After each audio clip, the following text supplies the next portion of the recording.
2018-210-902. Di sini saya akan menjelaskan tentang adopt a positive attitude. Sikap atau attitude merupakan salah satu hal yang bisa dinilai dari diri seseorang. Sikap positif sangat penting dalam menjalankan sebuah bisnis. Bersikap positif dalam dunia kerja membantu mengatasi permasalahan yang terjadi di tempat kerja agar menjadi lebih baik lagi. Bersikap positif juga dapat mendukung produktivitas dan kreativitas dalam bekerja, serta meningkatkan hubungan yang lebih baik lagi dengan rekan kerja. Sikap yang pertama ada komunikatif. Komunikatif yaitu keadaan saling dapat berhubungan dan juga mudah dipahami. Memiliki kemampuan yang baik dalam berkomunikasi adalah suatu skill yang wajib dimiliki oleh para pebisnis. Dengan melatih dan mempelajari cara berkomunikasi akan memudahkan para pebisnis untuk bisa bekerja sama dengan baik dan mengembangkan bisnisnya lebih luas lagi. Contohnya seperti pebisnis pastinya membutuhkan komunikasi yang baik, terutama kepada para konsumen atau pebisnis lainnya agar produk yang dimiliki bisa diterima sepenuhnya. Sikap yang kedua yaitu bersikap edukatif. Bersikap edukatif yaitu sikap mau belajar adalah sikap yang baik yang dimiliki para pemenang. Maka dari itu, bersikap edukatif sangat penting bagi para pebisnis untuk senantiasa memposisikan dirinya sebagai orang yang selalu siap belajar dari siapapun, dimanapun, dan dalam kondisi apapun. Contohnya, seorang pebisnis harus siap untuk bertukar pikiran dengan pebisnis lainnya dalam suatu komunitas untuk mendapatkan ilmu baru dan hal-hal baru lainnya. Yang ketiga yaitu integritas. Integritas yaitu sifat atau keadaan yang menunjukkan kesatuan yang utuh sehingga memiliki potensi dan kemampuan yang memancarkan kewibawaan dan kejujuran. Dengan memiliki integritas yang tinggi dalam menjalankan sebuah bisnis, maka akan begitu banyak pihak yang percaya serta membuat mereka ingin bekerja sama dengan kita. Contohnya seperti seorang pebisnis harus mampu menjalankan usahanya dengan jujur, ikhlas, dan terus mau berusaha dengan baik. Sekian presentasi dari saya, selanjutnya akan dilanjutkan oleh rekan saya. Terima kasih atas kesempatannya. Saya Laili Kusuna Sukmani Putri dengan NIM 2019-210-189. Baik, di sini saya akan melanjutkan penjelasan dari rekan saya. Nah, untuk poin selanjutnya yaitu komitmen. Nah, komitmen ini merupakan suatu keadaan di mana seseorang ini menjalin hubungan keterikatan pada suatu hal. Nah, komitmen dalam dunia bisnis ini dalam dunia bisnis maupun keseharian ini merupakan suatu sikap yang harus bertanggung jawab terhadap apapun janji yang diberikan ke berbagai pihak, baik itu kepada karyawan maupun customer maupun orang-orang di sekitarnya. Nah, kemudian kesuksesan sebuah bisnis tentunya tidak bisa lepas dari komitmen yang sudah dibangun sejak awal oleh setiap orang pada dirinya sendiri. Nah, hal ini mungkin terdengar sangat biasa dan sepertinya mudah untuk diucapkan. Namun, komitmen ini tentunya memiliki tantangan tersendiri dalam dunia bisnis.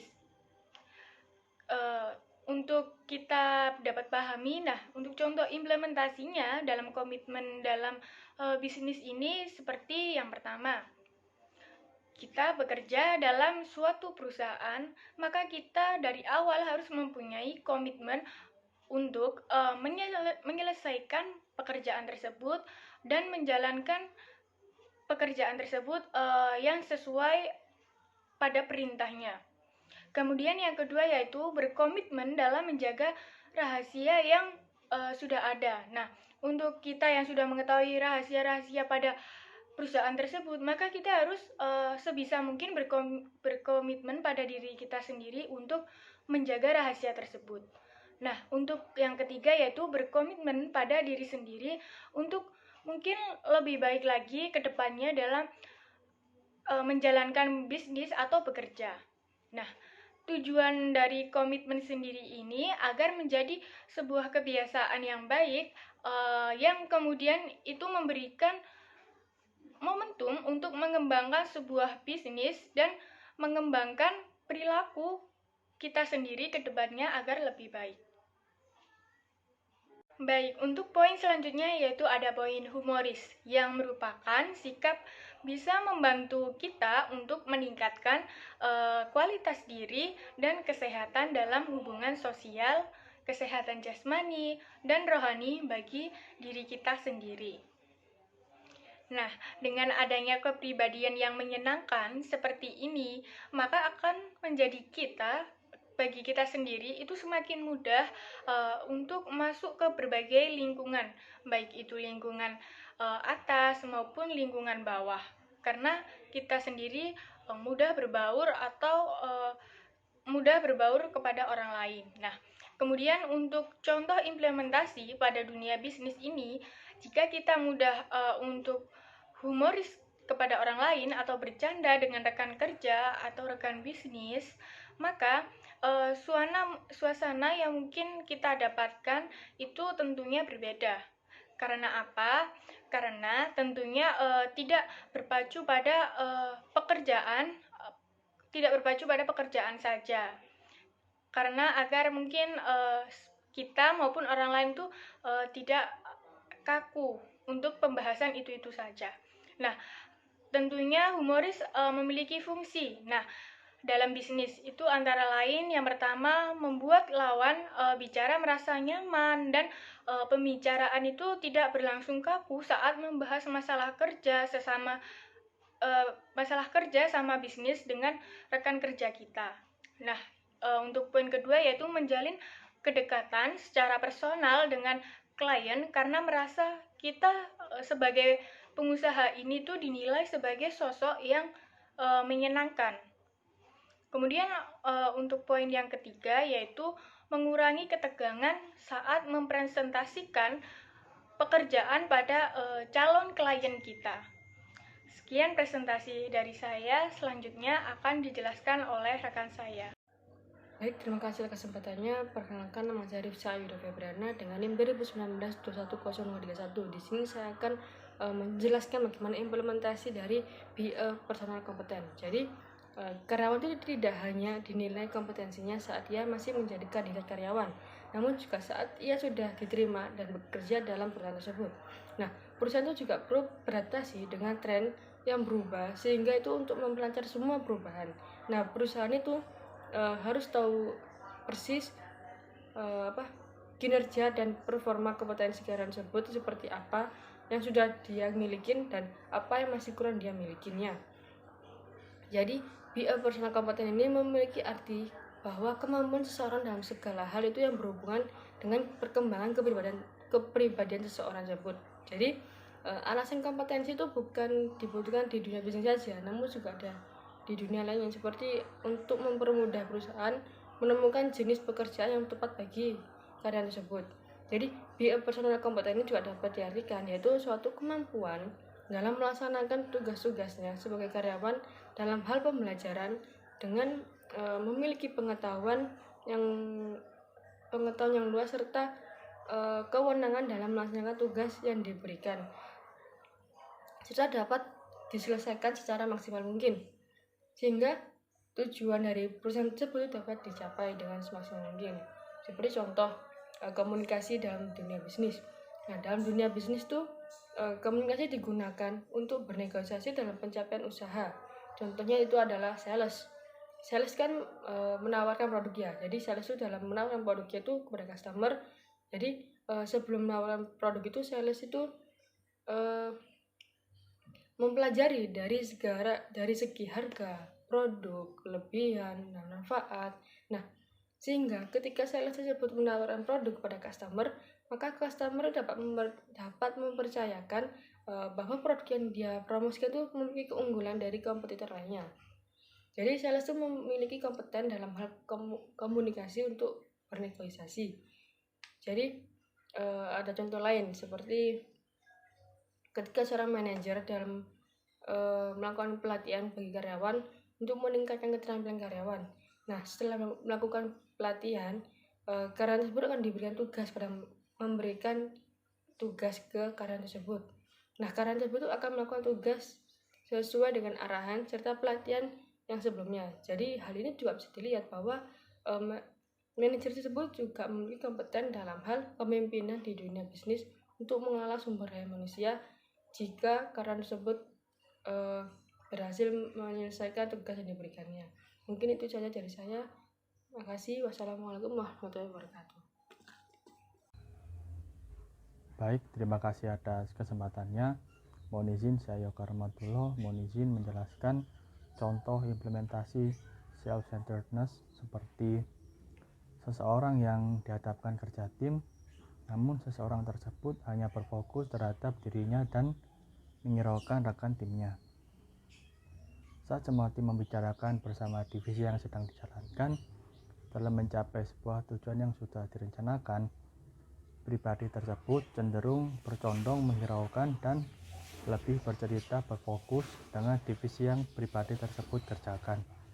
Nah, seolah-olah divisinya yang mempunyai pengaruh besar dalam tujuan tersebut dan divisi lain tidak berpengaruh. Nah, jika dalam sebuah perusahaan diibaratkan pribadi tersebut berada di divisi keuangan, pribadi tersebut cenderung menceritakan divisi yang sedang dijalankan seolah-olah memiliki pengaruh yang besar terhadap tujuan sebuah perusahaan. Namun kita ketahui, divisi yang lain juga memiliki pengaruh yang besar terhadap tujuan perusahaan, seperti divisi marketing, divisi hubungan masyarakat, dan divisi teknologi. Terima kasih, selanjutnya akan dilanjutkan oleh rekan saya. Terima kasih atas kesempatannya. Saya Vanessa Sukma Maharani dengan NIM 2019-210437. Di sini saya akan menjelaskan tentang implementasi Be Discreet.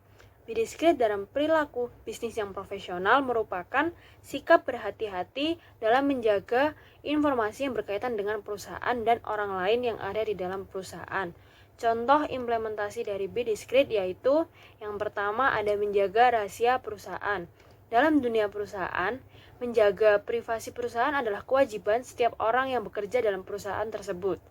Hal ini biasanya tercantum secara tertulis dalam kontrak awal ketika seseorang akan mulai bekerja dalam perusahaan tersebut. Saat karyawan telah menandatangani perjanjian kerahasiaan, maka ia sudah setuju untuk tidak mengungkapkan rahasia perusahaan. Kewajiban dari menjaga rahasia perusahaan tidak saja berlaku selama karyawan bekerja di perusahaan tersebut, tetapi berlangsung terus-menerus bahkan setelah karyawan tersebut pindah kerja. Yang termasuk rahasia perusahaan itu misalnya hasil penelitian, resep rahasia, program komputer, keadaan finansial perusahaan, data pelanggan, mailing list perusahaan, rencana ekspansi perusahaan, masalah internal perusahaan, dan sebagainya. Karyawan wajib menyimpan rahasia perusahaan karena membuka rahasia atau memberikan informasi yang bersifat rahasia kepada pihak lain merupakan tindakan yang tidak etis. Selain itu, perbuatan tersebut masuk dalam kategori pembocoran rahasia perusahaan yang dapat menimbulkan kerugian material dan imaterial bagi perusahaan. Contohnya yaitu seorang sekretaris mengetahui informasi mengenai rahasia perusahaan X. Dia berhak menjaga informasi tersebut karena pada saat awal mulai bekerja, ia telah menandatangani kontrak perjanjian kerahasiaan perusahaan, sehingga ia dilarang untuk membocorkan informasi tersebut ke pihak lain di luar perusahaan. Apabila melanggar perjanjian dan dengan sengaja mengungkapkan informasi tersebut, maka hal tersebut dapat dikatakan sebagai pelanggaran hukum. Kemudian yang kedua ada menjaga rahasia yang penting atau pribadi yang telah dipercayakan kepada kita. Bila karyawan dinilai dapat diandalkan dan bisa dipercaya, tentu saja dalam pekerjaan ia akan dipercaya untuk memegang posisi, diberi kewenangan untuk menjalankan tugas, tanggung jawab, begitu juga dengan rahasia yang penting. Contoh yang pertama yaitu jika ada salah satu karyawan menceritakan masalah pribadinya, jadilah pendengar yang baik, kemudian berusaha keras untuk tetap menjadi teman yang baik dengan menjaga rahasianya. Kemudian contoh yang kedua yaitu atasan memberitahu bahwa beberapa train tidak lulus masa probation. Selain itu, atasan juga meminta Anda untuk tidak membagikan informasi tersebut pada siapapun sampai adanya surat resmi dari perusahaan. Tentunya Anda harus menjaganya dengan baik walaupun karyawan lain sedang berspekulasi mengenai hal tersebut.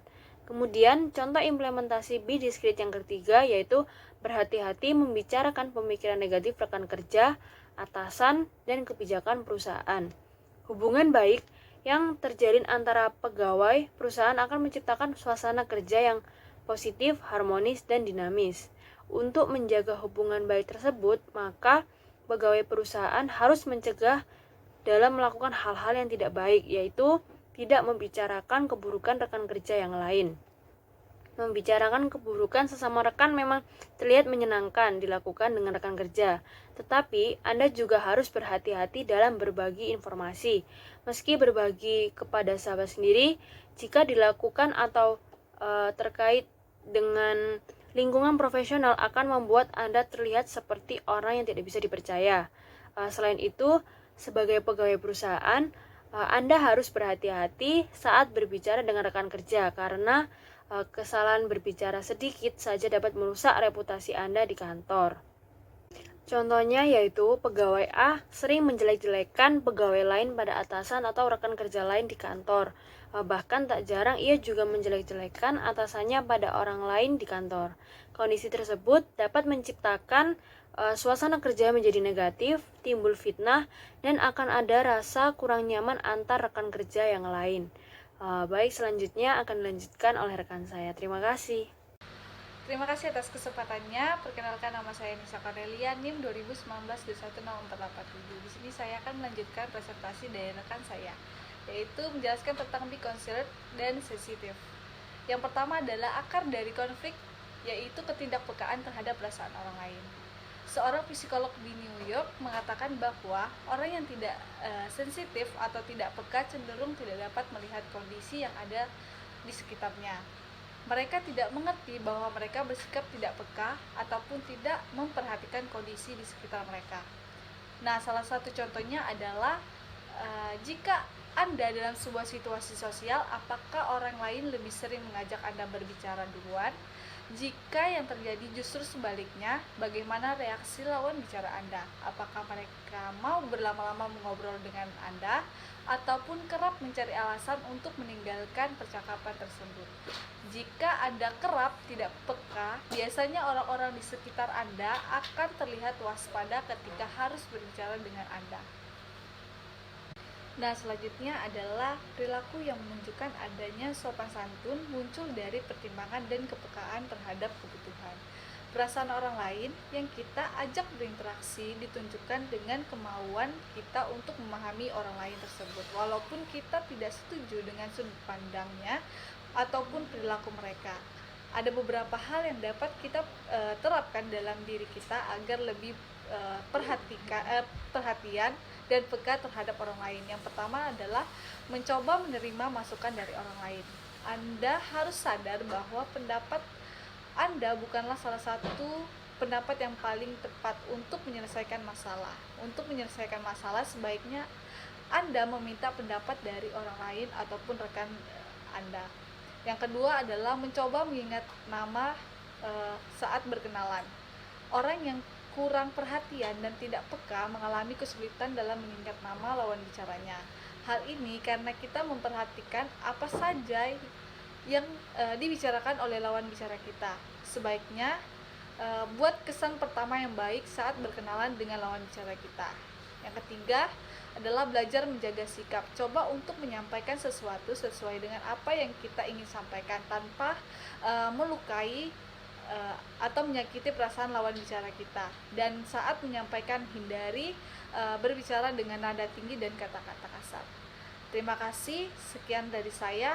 Selanjutnya akan dijelaskan oleh rekan saya. Terima kasih atas kesempatannya. Nama saya Muhammad Atik Karisma, dan pada kesempatan kali ini saya akan membahas mengenai prinsip keenam, yaitu be punctual atau tepat waktu. Pepatah Inggris pernah mengatakan bahwa time is money. Waktu adalah uang. Ketika Anda menghargai waktu Anda, maka waktu Anda juga akan menghargai Anda. Pernyataan ini relevan karena harga waktu yang Anda jalani saat ini sama dengan harga uang yang akan Anda dapatkan di kemudian hari. Don't waste time. Jangan membuang-buang waktu Anda, karena sama saja Anda membuang-buang uang Anda. Sebagai contoh, ketika kita dituntut untuk menyelesaikan tugas atau suatu pekerjaan tepat pada waktunya, maka sebisa mungkin jangan sampai kita menunda-nunda pekerjaan tersebut, karena penundaan sedikit pun saja hanya akan mengacaukan jadwal harian kita. Selain itu, tugas juga merupakan tanggung jawab kita dan oleh karena itu kita harus menyelesaikannya secara tepat waktu. Contoh kedua adalah bekerja tepat waktu atau datang ke kantor tepat pada waktunya. Usahakan jangan sampai kita datang ke kantor yang paling akhir. Kita juga harus mempertimbangkan beberapa faktor seperti kemacetan atau mungkin insiden di jalan raya yang berakibat kita hanya akan membuang-buang waktu kita di jalan raya tersebut. Belum lagi ketika atasan kita memanggil kita dan menjelaskan alasan mengapa kita terlambat. Dua hal ini justru hanya akan membuang-buang waktu kita, sehingga produktivitas pun berkurang. Contoh yang ketiga adalah menanggapi undangan. Sebisa mungkin ketika seseorang mengundang kita pada suatu acara, maka alangkah lebih baik apabila kita menyisihkan sedikit waktu dan pastikan bahwa kita datang tepat waktu pada undangan tersebut. Selain itu juga ada contoh ketika kita membalas pesan-pesan bisnis, surat-surat bisnis, pastikan bahwa kita memberikan respon secepat mungkin, sesegera mungkin. Jangan sampai kita menunda untuk membalas pesan tersebut. Dan yang terakhir adalah memenuhi janji. Memenuhi janji di sini sangat penting komitmen dan integritas di sini. Karena ketika kita telah melakukan suatu perjanjian pada seseorang, maka kita juga terikat oleh orang tersebut. Sebagai contoh adalah ketika kita meminjam barang pada seseorang, pastikan bahwa kita mengembalikannya tepat pada waktunya dan jangan meminjam terlalu lama. Selain itu, pastikan juga bahwa kondisi barang ini juga baik atau sesuai dengan kondisi saat kita pinjam di awal. Serta yang terakhir adalah ketika atasan kita mengajak kita untuk melakukan meeting, jangan sampai kita untuk menggagalkan atau membatalkan schedule atau perjanjian tersebut secara mendadak dan tanpa alasan yang jelas. Dan juga pastikan pada meeting tersebut kita juga datang tepat waktu sehingga reputasi kita pun juga terjaga di mata atasan kita. Seperti itu. Saya kira cukup sekian yang dapat saya sampaikan. Terima kasih.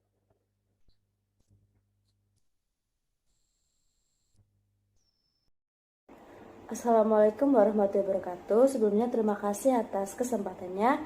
Perkenalkan, nama saya Zaidah Sinta Nuria dengan NIM 628. Di sini saya akan melanjutkan presentasi dari rekan saya, yaitu contoh tipe implementasi di lingkungan kerja, learn the forms of courtesy and respect.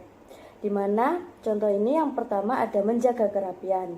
Di mana menjaga kerapian itu memperhatikan penampilan ketika di kantor. Karena sebaiknya kita mengetahui standar atau aturan berpakaian yang ada di kantor itu seperti apa.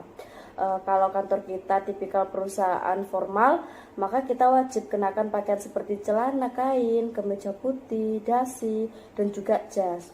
Dan juga memperhatikan penampilan itu di kantor bisa membantu kita untuk menyesuaikan diri dengan budaya kantor, sekaligus menampilkan citra profesional kita. Dan juga selain memperhatikan pakaian, kita juga harus memperhatikan kerapian diri dari ruang personal seperti kemeja kerja. Terlepas apapun pakaian yang dikenakan, pakaian formal atau santai, pastikan dulu kalau pakaian yang dikenakan terlihat rapi di mata orang lain. Hal serupa juga berlaku buat meja kerja, dan juga jangan biarkan meja kerja kita itu seperti berantakan, tidak tertata rapi. Itu salah satu contoh yang menandakan bahwa kita itu tidak menjaga kerapian. Maka untuk sebisa mungkin kita harus menata meja kerja kita serapi mungkin, karena itu merupakan bentuk kerapian kita, menunjukkan bahwa kita memiliki kerapian yang bisa menjaga diri kita dan juga menjaga lingkungan kita agar lebih nyaman. Dan sebelum hingga setelah bekerja itu, selain terlihat rapi juga, meja kerja juga itu harus bisa bikin kita itu merasa nyaman atau merasa bahwa emang kita untuk memiliki semangat bekerja. Dan yang kedua yaitu tidak memotong pembicaraan, di mana tidak memotong pembicaraan ini tuh akan memberikan kesan yang berpikir bahwa kita memiliki opini lebih baik daripada yang lainnya dan juga tidak tertarik untuk mendengarkan orang lain. Maka dengan sikap ini tuh maka orang akan berpikir bahwa kita tidak menghargai orang lain dan juga tidak setuju dengan apa yang dibicarakan oleh orang lain. Maka dari itu ada sebaiknya kita mencatat apa yang mereka bicarakan dan tetap diam sampai mereka selesai berbicara. Dengan menuliskan apa yang kita dengar, kita dapat memberikan respon yang lebih akurat dan tidak luput oleh emosi semata. Karena seiring memotong pembicaraan orang, sejatinya memiliki banyak konsekuensi logis. Yang pertama, kita gagal mendengar dan juga secara utuh dikatakan orang lain yang berulang-ulang kali itu kita akan memiliki informasi penting dan juga mendesak dan juga bermanfaat bahkan ternyata memberi pencerahan pada diri kita sendiri. Dan yang kedua yaitu saat kita gemar memotong pembicaraan, maka reputasi kita akan menurun di mata lawan bicara kita, karena terkesan kita tidak respect pada orang tersebut dan juga orang lain terhadap kita. Dan yang ketiga yaitu tanpa kita sadari, orang yang senang berbicara berlama-lama akan sulit mengendalikan diri. Kata-kata ibarat kita tuh meluncur seperti air mengalir, di mana kita juga memiliki busurnya. Tidak ada lagi tahu di mana kata-kata yang baiknya dan mana yang tidak baiknya, dan tidak menaruh hormat pada lawan bicara kita. Dan yang keempat yaitu memotong pembicaraan kemungkinan besar akan merusak pembicaraan dengan mengubah dinamika tidak lagi sama, karena kita berubah menjadi pengganggu yang mendominasi. Untuk itu kita harus menghargai bila ada rekan kita atau rekan bisnis atau siapapun itu yang berbicara kepada kita, kita tidak boleh memotongnya terlebih dahulu. Alangkah baiknya kita harus mendengarkan terlebih dahulu sampai mereka membicarakan suatu hal sampai hal tersebut selesai dibicarakan. Dan selanjutnya yaitu ada tepat waktu, di mana tepat waktu ini menunjukkan salah satu profesionalisme dalam bekerja seseorang.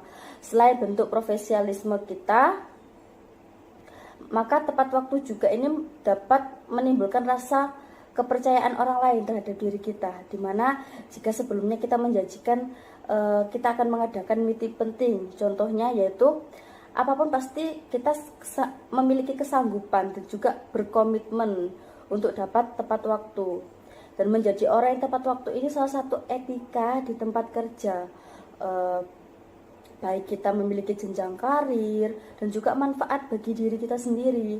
Jika kita selalu datang telat, maka rekan bisnis kita atau orang lain tuh menganggap bahwa kita ini sosok yang tidak profesionalisme, di mana kita tidak menghormati orang lain atau aturan yang sudah ditetapkan dan juga janji yang telah ditetapkan terlebih dahulu. Selanjutnya, maka selalu kita harus merencanakan untuk datang lebih awal, sehingga apabila suatu hal yang terjadi seperti terkena macet atau kita ada berhalangan hadir di kesempatan yang sudah ditentukan, maka alangkah baiknya kita harus mengkomunikasikan atau kita menghubungi rekan bisnis kita atau seseorang yang sudah kita janjikan, agar mereka tidak menanti kita, agar mereka tidak berpikir bahwa kita telah mengingkar janji atau tidak mendapati janji kita yang sudah ditentukan awalnya. Dan yang selanjutnya yaitu ada fokus saat sedang rapat dan diskusi, di mana salah satunya ini seperti menonaktifkan suara handphone, karena saat berlangsung rapat atau diskusi ini itu ketika di kantor sebaiknya kita tidak menatap handphone terus menerus, karena hal ini tuh menunjukkan bahwa kita tidak mau bersosialisasi dengan rekan bisnis kita atau rekan kerja kita. Selain itu, melihat handphone kita tuh sedang rapat maka akan memberikan kesan negatif, karena dianggap tidak memperhatikan apa yang sedang dibicarakan, apa yang sedang dibahas, atau apa yang sedang didiskusikan pada saat rapat tersebut.